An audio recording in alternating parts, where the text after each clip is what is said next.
Hi there, we've reached now lesson 10 in mine and Scott's little 10-week programme to try and knock as many shots as we can off my handicap. It's been a fantastic experience for me. I've learned a huge amount from Scott in this period. We don't see that this is the end of what we're going to be working on. We're going to continue on and keep updating you with my progress. So after everything that we've learned and all the things that we've done, we've come to the week 10, and I've really felt that the one thing that I still feel is holding me back a bit is my driver.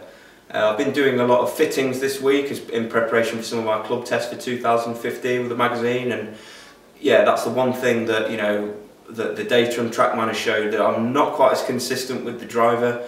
Sort of maybe like 1 in 10 I'll hit like a good one, but then I'll be a little bit left, a little bit right. And what I really want to do, Scott, then in this lesson 10 is just try and nail this down with the driver. So what do you think is going to be the best way to go about this? I think we'll just start kind of we had in week 2 or 3 we kind of got your driver, and just to go over those key points, cement some with you going away next week and you're going to play a bit of golf, kind of cement some good swing thoughts down, get some shot patterns today on the TrackMan, and see where you are with it, see how we can kind of improve and take it, so you can take it to the golf course. Yeah, because I sort of like want to know. I really I feel like my main problem when I started with the driver was the slice, and we established quite quickly that a common problem with that was my path. I was coming over the top, coming sort of like from the outside rather than the inside, and I feel like I'm getting there with that element of it, and that's really good. And I'm not seeing these sort of huge slices, but I'm just not getting the consistency that I want. And as Scott's just said there, I'm going away next week to the PGA show in Orlando, where I'm going to be getting to play lots of golf as well. So that'll be really good for me to go away to there, play a bit of golf in, and some nice weather. Sorry guys, but that's what I'm going to be doing.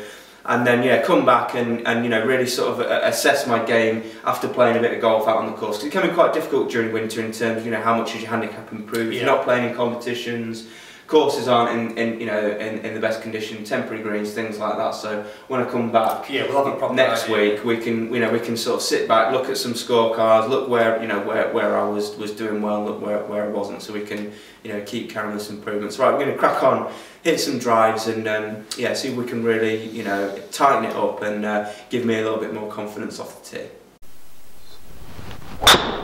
See, that's the kind of feeling we want. You see, you're swinging more there. Yeah. And your shoulders there.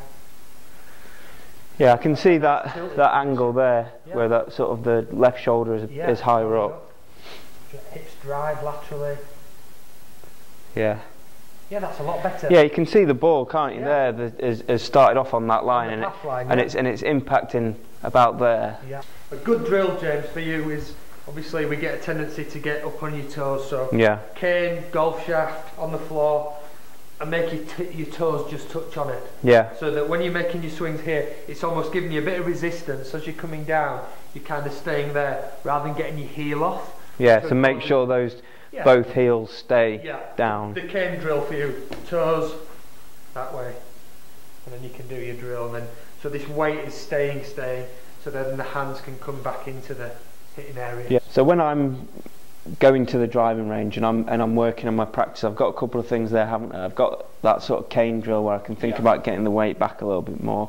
I can still put a cane down to get that inside, that swing path. Cane's down. That's always a nice guideline for something to kind of give you feedback of where you're hitting through. Yeah. And then little kind of tips we said about imagine trying to keep the tee in the ground, left shoulder high. Yes. They all kind of mean the same. You've just got to kind of pick out one that you can relate to, and stick with it. And I think when I do get out onto the golf course, I've got to be a little bit careful about trying not to take too much at once, particularly when I'm stood over the ball, because that is still something that I find myself doing, and I know it's not good to be stood there for sort of 5, 6, 7 seconds thinking 1, 2, 3, 4, 5. I think that I've really just got to work hard into my practice, and then when I go out onto the course, just try and think about nice sort of smooth swing. Yeah, you have to kind of change your kind of mode from practice to course. Yeah. Pick out, let's say, one swing thought that's working and you can relate to,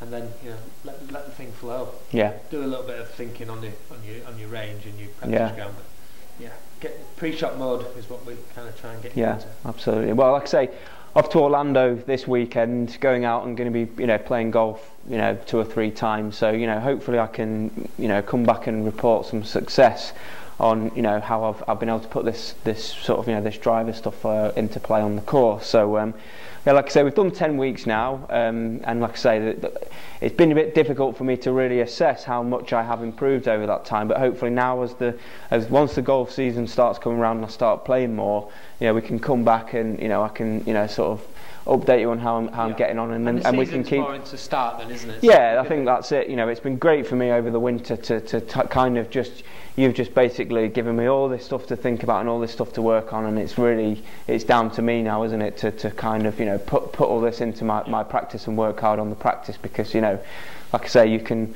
only sort of show me the way, can't you? You can't physically make do it for me in the practice, and that's the only way I'm going to improve by and I know that. I know you can't just sort of go for a couple of lessons and think, great, that's it, I'm done, I'm off onto the course, I've knocked 5-6 shots off my handicap. It doesn't really work like that. It's a good pro like Scott can tell you what you need to work on, and then it really is down to you to work hard at the range, work on those, and then take them out onto the course. And like I say, I'm going to keep I'm going to keep doing these videos with Scott and updating you my progress, and if there's areas where I still feel I'm struggling on, Scott can find some more technical things to work on. But like I say, I've got plenty to go away with and practice. So like I say, it's not necessarily on my own now, but it's down to me. If I really want to to improve and get better, I've got plenty of stuff I can go away and practice. So yeah, we'll keep you updated with how we get on, and as we the golf